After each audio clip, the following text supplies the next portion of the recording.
Good morning, everyone, and welcome. Come on in, it's time for church. Welcome to the Unitarian Universalist Church of Chattanooga. My name is the Reverend Mandy Goheen. My pronouns are she, her, and it is my honor to serve this church as its settled minister, and I'm so excited to be back for a little hello this summer, this week. Welcome, no matter what brought you here in this space today, whether you're watching this later or you're here presently, welcome into a community of caring and sharing, a community that knows how to eat together and how to celebrate the sacredness of that American tradition as we celebrate the 4th of July. Welcome if you're new, welcome if you're weary, welcome if you're excited, welcome if you brought cookies, and welcome if you didn't know there was a potluck, because we'll figure it out. So welcome to everyone. In our tradition of Unitarian Universalism, across the nation, across the world, we light a chalice to mark the beginning of our time together. And I'm going to invite Diana up by herself, looking over her shoulder for Bart, to come light our chalice. And all of you to join me in the chalice lighting words. In the light of truth and the warmth of love, we gather to seek, to sustain, and to share. So, Selena, we haven't been together for a while. Please tell me, are we going to say hello? What's going to happen now? I think we should greet each other. I think we should.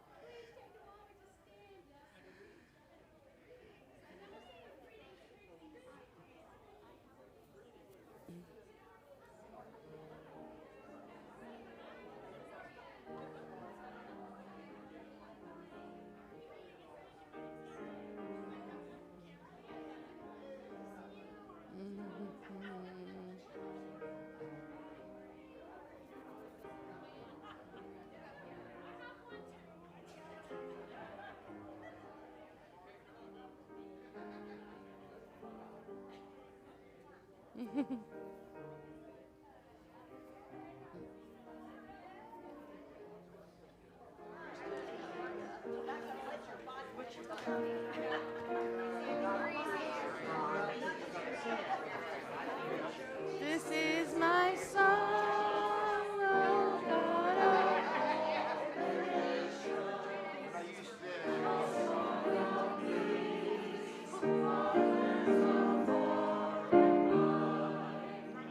This is my hope, the country where my heart is.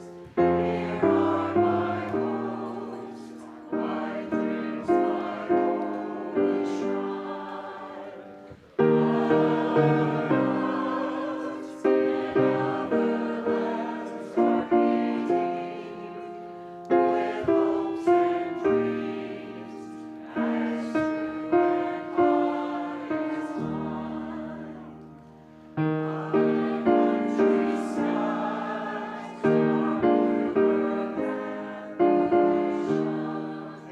bluer than the ocean. Just in the Wait, I lost my place. And skies are everywhere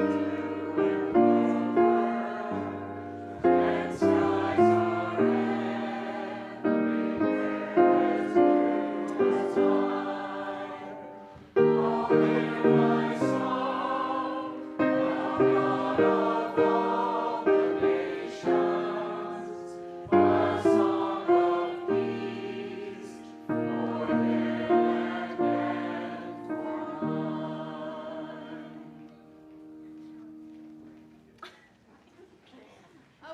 Oh my goodness. Okay. Woo! A little rusty on the clicker, so.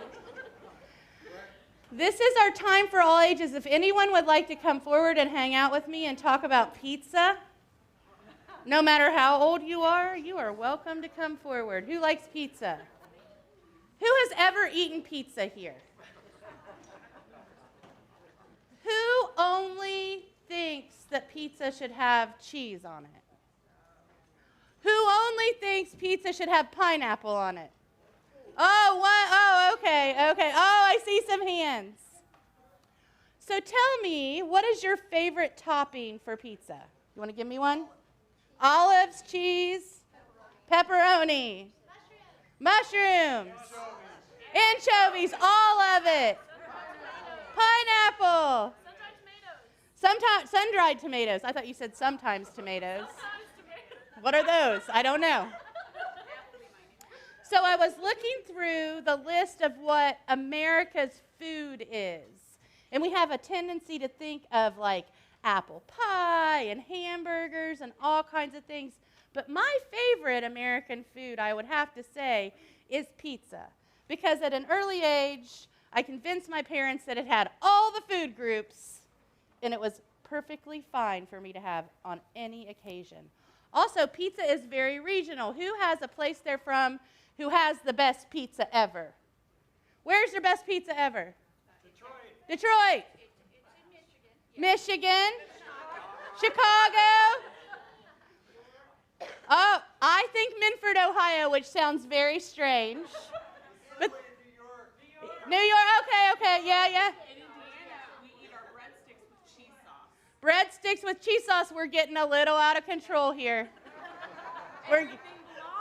Everything belongs. And I love the idea of a pizza instead of a melting pot for an image of America. Because there's so many varieties of people and so many varieties of us. In fact, pizza is so important. Did anyone know there's something called the pizza effect? No. Does anyone know what the pizza effect is? The pizza effect is, we call pizza Italian, but it kind of half originated mostly in America, and we took it back to Italy. And it's a full circle of development of food. I lived in West Virginia where they have created something, the next stage, kind of like breadsticks and cheese dip, which is a pepperoni roll. And they would roll the pepperoni in bread because to go into the coal mines, nobody wanted a big sloppy piece of pizza. And it was easier to take pepperoni wrapped in bread. So pepperoni roll, oh, that doesn't sound good to you? You know, I'll fix that someday. I'll make pepperoni rolls, okay? You'll like it. The pizza effect, though, is the thing that is America is known for. One of the things I'm proud of, which is our adaptation and how we change and grow things together. There are all kinds of legends about who invented pizza, New Jersey, New York. But what's important is people who immigrated from Italy, southern Italy, brought a bread with sauce on top, and we, as we like to do around here, added all kinds of things to it and made pizza. So next time someone asks you what the most American food might be, maybe you would answer hamburger. Hamburger pizza. What do you think the most American food is? Corn dogs. That's a good one. Any others? Yes. French fries, because Americans tend to fry everything. French fries. We like to get that. You don't run into a lot of those in France, do you? French fries is something that is developed and has the same effect as pizza. In fact, there are lots of places that make pizza in Italy now because we put some pressure on them to create pizza. What were you going to tell me, Walter? Frog liver. There are frogs everywhere, and I don't eat frog liver on pizza. And with that, this ends our time for the story for all ages. And I welcome you to think about what is American about pizza today and what we can do to make everything better and share and not take things from other cultures as our own, but create new space and new inventions for them. So that is it. And we're not singing you anywhere, I don't believe. We're staying together today. So it's going to be short and entertaining, I promise. Oh, and now, another great American tradition is voting. So I would like to invite the choir up and Selena to take it away. So we're singing this fabulous song about voting while the choir is getting so We need a mic. We need a mic. You can come, yeah. You can stay there or you all can go back or whatever, but you're fine. Check, check, check. Hello, hello. There we you go. Thank you, guys. I appreciate it. I'm going to read the lyrics for you, even though the choir's going to sing it really clearly. Anyway, but I want you to hear our message, which is how important it is to vote. So here we go. History's a nasty lesson to learn. Some folks smile while they watch you burn. Night is day and day is night. If we're going to make this thing right, we've got to vote. We are counting on you, vote. Some folks judge by the group you're in, where you live, and your shade of skin. Right is wrong and wrong is right. We can never give up this fight. We've got to vote. We're counting on you, vote. And the refrain is, vote, it's your right. Vote, we are obligated to those who gave their lives to give you the power of choice. Raise your voice. One thing is undeniably true. You need us and we need you. Join this march on a righteous course. Love is an unstoppable force. If you just vote, we are counting on you, vote. And the refrain, vote, it's your right. Vote, we are obligated to those who gave their lives to give you the power of choice. Raise your voice and join us. Ready? Yes. Good. Here we go.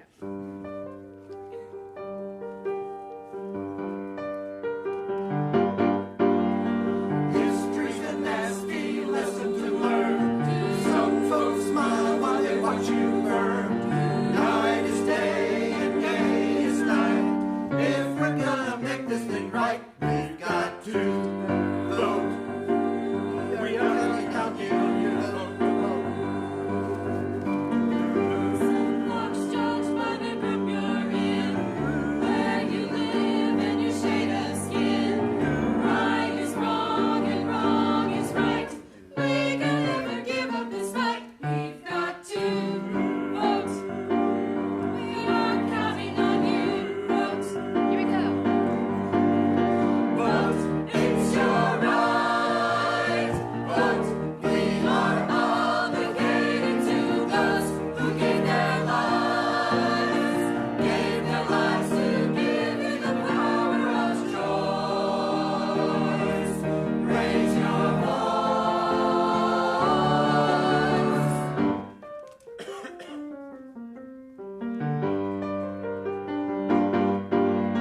One thing is undeniably true. You need us and we need you. Join this march on a righteous course. Love is an unstoppable force. If you just vote, we are counting on you. Vote. vote, it's your right. Vote, we are obligated to those who gave their lives to give you the power of choice. Raise your voice and join us. Vote, it's your right. Vote, we are obligated to those who gave their lives to give us the power of choice. Let's make some noise. Vote.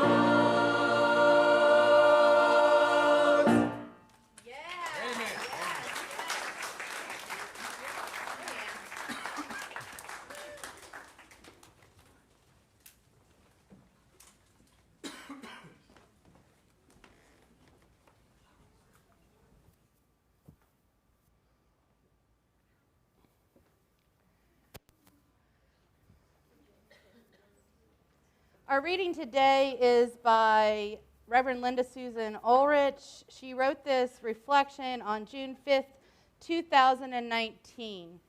It really tells us about the complications of loving a country and also questioning our government at times. So, driving along a commercial corridor near my house, I noticed one of the used car dealerships had changed the message on its sign. Instead of touting a holiday sale or good finance rates, the block letters said, "Honk if you love." I was thoroughly delighted, and I remembered how encouraging it felt. Whatever drivers beeped their support as they passed, a demonstration or a protest, a march. It was part of the love I felt. I felt like this message addressed those actions, deeper motivations, love for our fellow beings, which sits at the core of a pulpit of sorts, people smiling as they tooted their horn on behalf of humanity. Cue abrupt record scratch. I drew closer to the sign and I noticed under the words love was an American flag, previously indistinguishable. Apparently, boisterous love was reserved for the United States. Suddenly, the acknowledgement of our wide and profound connection had been reduced to an effect for one narrow sliver of the human population. I felt diminished. I'm better taking my cues from Canada geese than the used car dealers. Geese fly much further as a group than they could ever alone. When a goose has been injured, 1 or 2 or 3 stay with it on the ground until it recuperates.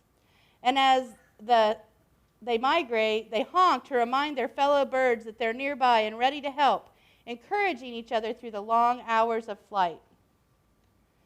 If we have as much sense as geese, as Robert McNeish wrote, then our hearts must be moved by more than a parochial interest. If we hope to foster more compassion in the world, we must practice caring for one another with joy over long distances.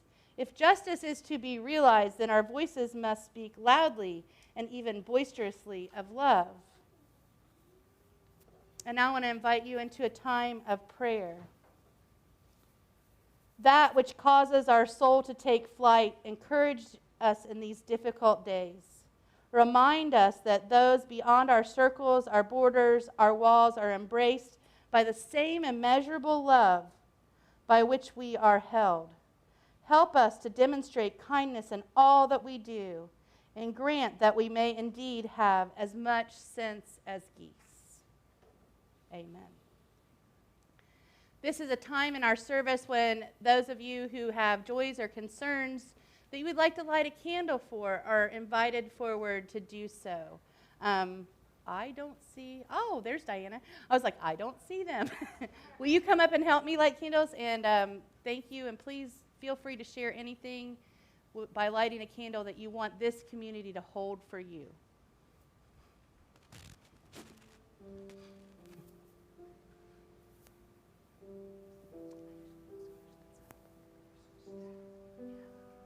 On trade sides.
Spirit of love and life, that which we'd never quite understand, hold us and hold these joys and concerns for this community.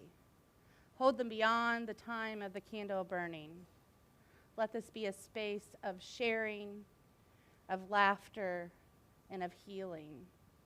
Let all the joys and concerns, spoken and unspoken in our hearts, have the tender care of love in this community. May it be so.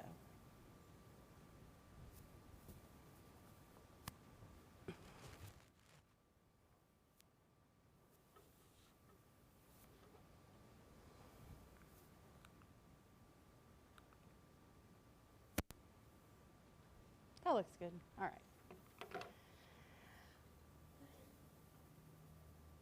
You know what's more American than potlucks? Nothing. You know what's better than potlucks? Nothing.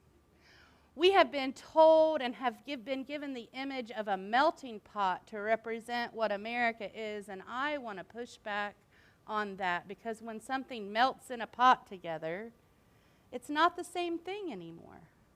And we've come to a space in our time with each other, in a time that is troubling in our government, when we are questioning our courts that we trusted and having a time of somewhat despair, also joy. We still have potlucks.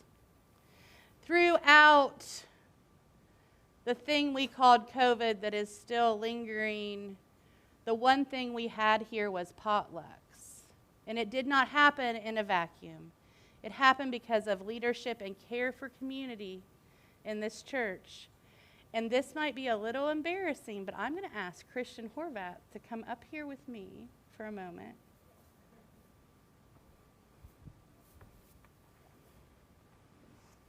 Because, oh, he is sighing. It took it says side with, oh, yeah, you better read it before you put it on if I gave it to you, right? It's not just about gathering on Sunday. It's not just about church. It's about sharing community and doing things together and building relationships. And I cannot think of another person in this church who made that happen more than you. I know we all brought food when he said so, but let's give him a huge, huge round of applause. Oh, yes, yes, yes.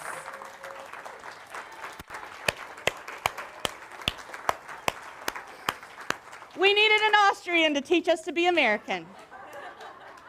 I agree on that.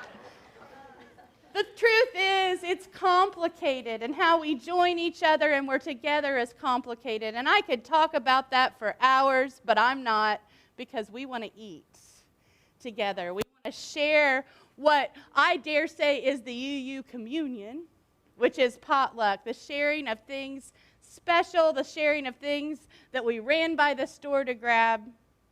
There are so many images of potlucks in the first Thanksgiving. But why did the native folks share food with all of us lowly pilgrims that day? Because it was their tradition. The word potlatch comes from Native Americans, specifically from Pacific Northwest coastal and Inuit people. It's the coolest thing. The leaders would show off their leadership not by hoarding what they had. They would show off and become stronger leaders by being the one who gave the most away. And if they had extra wealth, they would go as far as to burn it to gain status. So in the winter months when things were hard, the leaders would give the food away that were in the stores for all the people. And I'll tell you what, that is an American tradition that I think we ought to bring back. The distribution of our wealth and our gifts can come in many forms, but one of the ways that it comes to us through the traditions of being American is by sharing food in a potluck. And I don't think I need to say a whole lot more about that. And so I am just going to move into the next space, which is, does someone have a social justice moment? I'm curious. I do, if no one does. No? Okay, social justice. It was in the order of service. I'm just following along. So I just went to our General Assembly in Pittsburgh, Pennsylvania, and I want to talk about economic injustice for just a second. I think that we need to become a more accessible faith, a faith that shares better, that has more potlucks. And I love General Assembly. I love seeing all the ministers and all the leaders that I had missed and hugging and talking and coming up with cool plans. But it was not accessible for Unitarian Universalists because of the cost. And I'd like to participate in changing that and creating a space where churches can afford to send their ministers. It was hard for me to put the burden of that trip completely on this church, so I, in the potluck spirit, shared that with different organizations that I am involved with and participate in. So the Women's Federation paid my tuition, and the General Assembly is paying for part of my room. Like, I'm trying to spread it out. But if we keep creating things that are not accessible, then we start losing the spirit of Unitarian Universalism, which is to share and to be with each other and to love boldly. So, my social justice moment is, let's think about how as a church we can work together to make Unitarian Universalism more accessible to everyone, no matter what their economic status. I don't want to be part of the special elite. I want to be the leader who gave their things away. And so that is my message to you for Social Justice Moment. And now an offertory. This is speaking of giving away. Speaking of giving away. Your offertory goes to all kinds of amazing things in this church. Our offerings help promote programs and support things like religious education. They support leadership development in the coming year. And they support how we grow and change together and adapt to our current times. The programs in this church are amazing. We need help to create spaces where our communication becomes clearer and we're more communal with what we share. Now, remember, in the spirit of potluck, not everybody has money every day. Some of us have extra. If this is not a day where you're feeling secure, let the offering plate pass you by. But if you're moved by how good the meatloaf my husband made is, be generous or just give him a little compliment. If you love the idea that this time last year I heard the most amazing thing at our 4th of July potluck, I heard from a family, you know, we've gone to a lot of churches, but this is the first church that we've ever come to where people cook vegan food and we can just come and eat and be part of the community. That is special. So now the offering will be received, and it is a special gift to all of us.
I do have to say that I danced a lot at GA, and you do have the strangest minister out there, so I dance the most.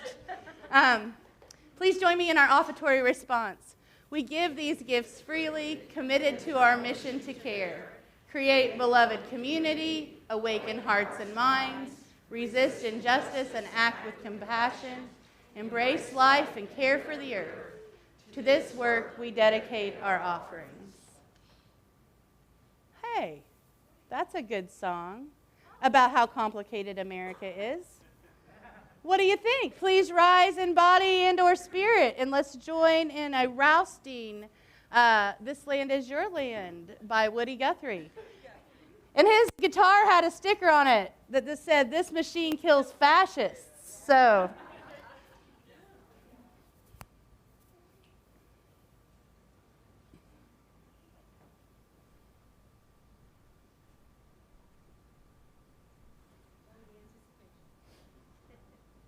better be good. I'm kidding. I know it is. I know it is. Anticipation.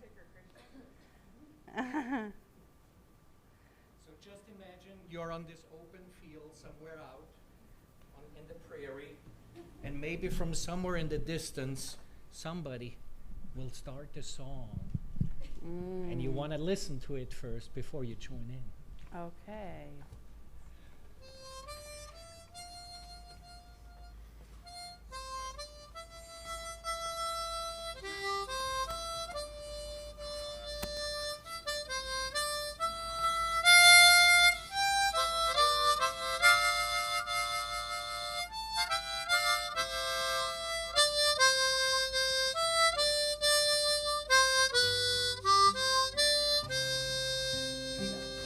This land is your land.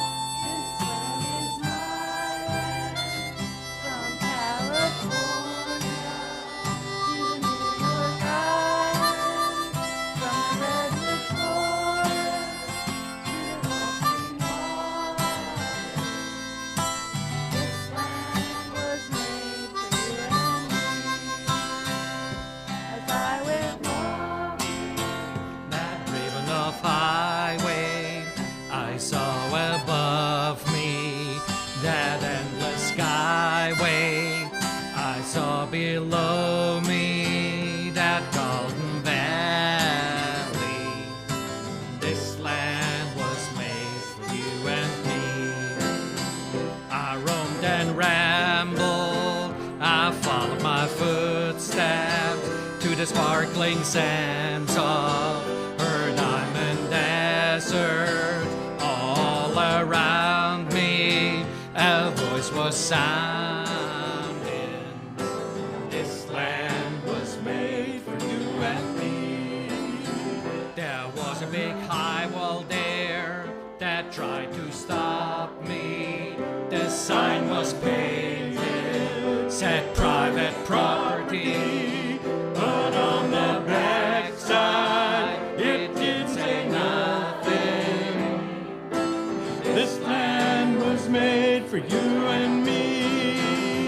The sun came shining when I was strolling, and the valleys waving in the dust clouds. The voice was chanting as the fog was lifting. This land was made for you and me.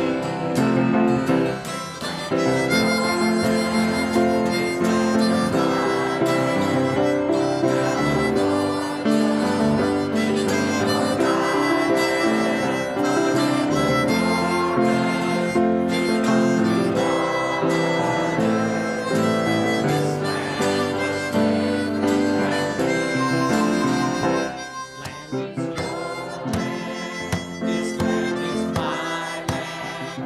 From California to the New York Island, from redwood forest to the lovely water. This land was made for you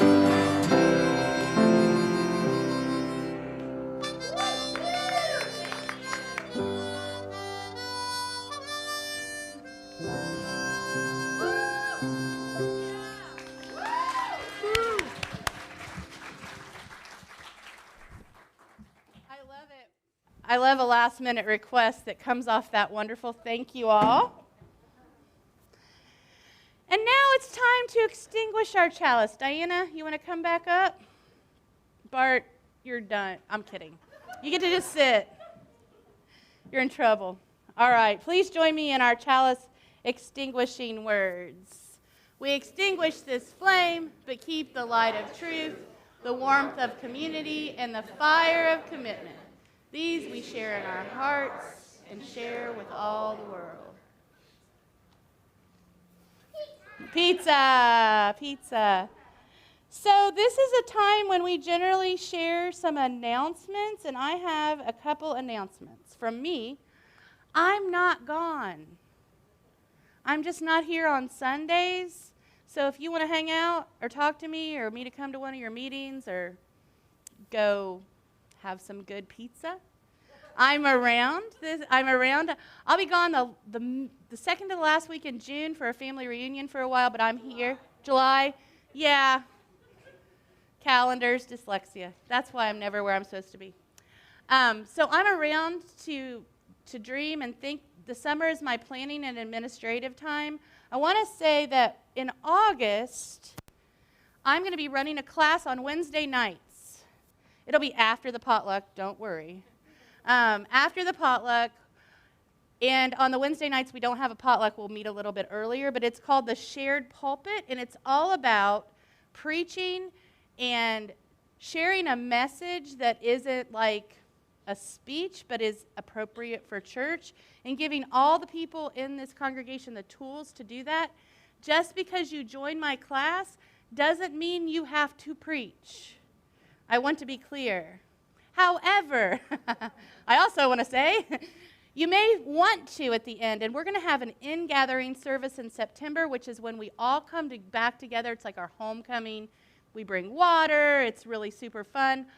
The people in this class will be helping with that service. Helping means all kinds of things. Helping means story for all ages, candle lighting, music. There are plenty of opportunities for you to engage in Sunday worship and be part of it. This is a great opportunity for you to learn the theology of Unitarian Universalism a little bit more and just to hang out with me. Plus, you'll already be at the potluck. So I'm going to have a sign up for this. It is 6 weeks. It is from the 1st of August till in-gathering, and we will be adaptable. I know people travel. It's a workbook. You can still do the work when you're gone. But I would like to have sign up and know who wants to join me. So stay tuned for the Shared Pulpit. My other announcement is more of an apology, and I think that everybody makes mistakes, and I do as big a mistakes as I do life generally. I want to apologize about the hiccup with the live stream and the just tech in general, and let you know that I am attending to that this summer and learning from my mistakes as we all do. And I just appreciate your patience right now with that. And I want to actually embarrass a couple more people before I'm done. Can we give John and Gary the hugest round of applause?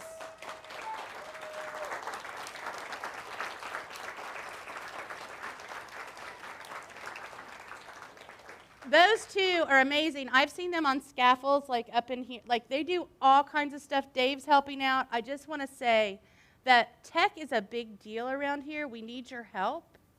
We need more people involved. And if you have some tech chops, like you know about sound, it is time to share at the potluck, friends, and bring that forward and share with this, what we call a community of shared ministry. And those are my announcements. Anyone else? Yeah, Jen, come on up.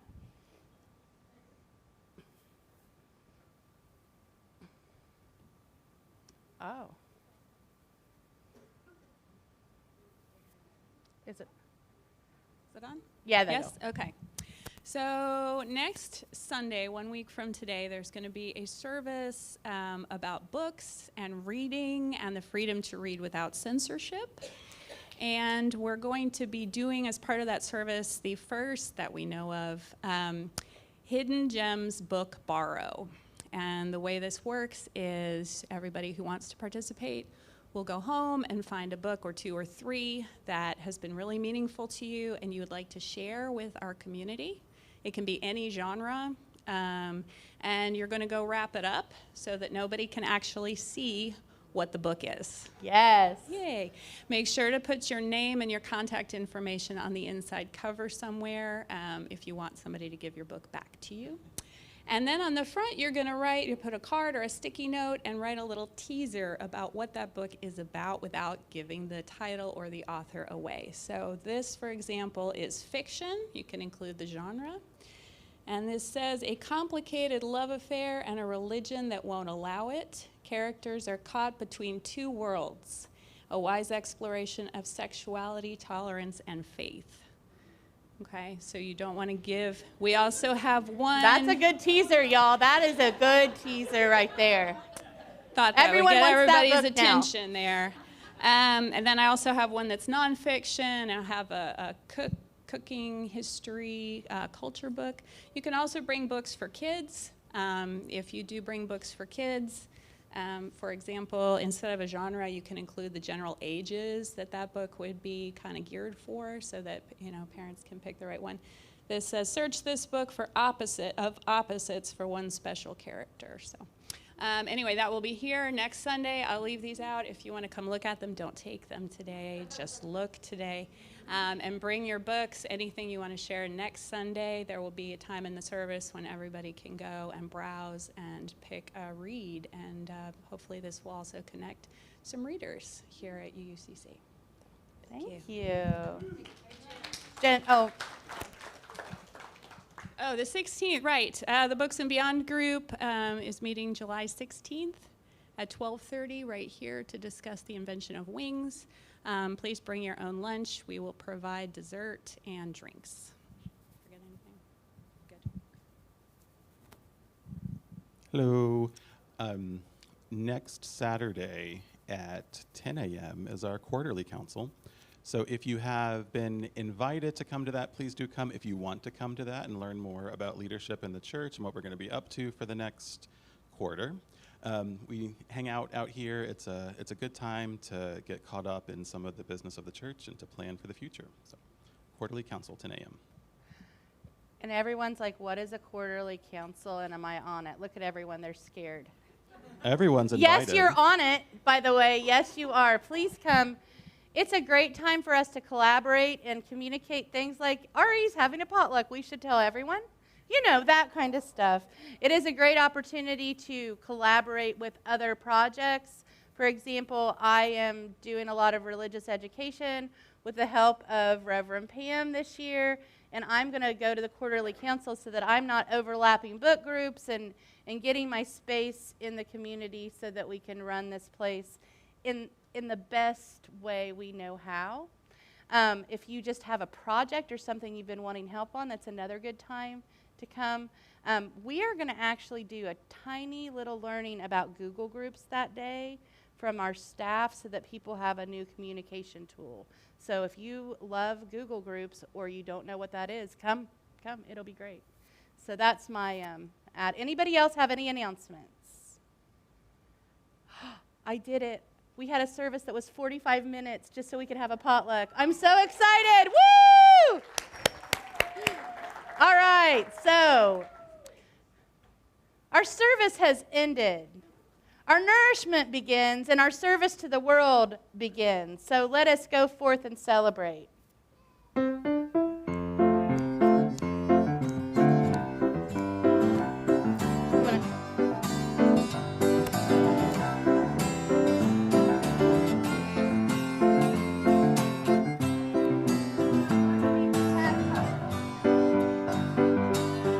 It's about time you just ate. Hey, baby.